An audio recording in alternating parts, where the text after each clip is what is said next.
ఎంత దుర్మార్గులు పుట్టిరంటే ఈ దేశంలో వాడికి వాడి కుటుంబం మీద ప్రేమ లేదు, దేశం మీద ప్రేమ అంతకంటే లేదు, అసలు దేశభక్తి అనేది సున్నా. ఒక్కొక్కడు ఎక్కడ లేని మానవతావాదులు ఎప్పుడు వస్తారంటే హిందూ మతం గురించి ఏదన్నా బ్యాడ్గా చెప్పాలంటే మానవతావాదులు బయలుదేరికి వస్తారు. ఇక నువ్వు మొన్న జరిగింది పశ్చిమ బెంగాల్లో 12-13 ఊర్లల్లో హిందువుల్ని ఖాళీ చేపించిండ్రు. ఖాళీ చేపిస్తే ఏ ఒక్క మానవతావాది మాట్లాడలే.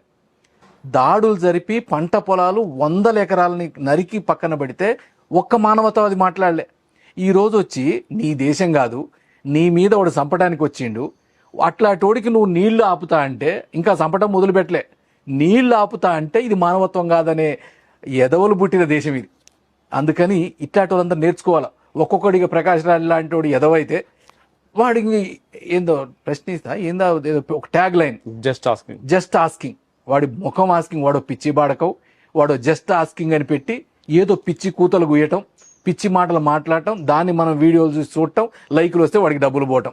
ఇది తప్ప మనం ఇంతకంటే చేసేది ఏం లేదు.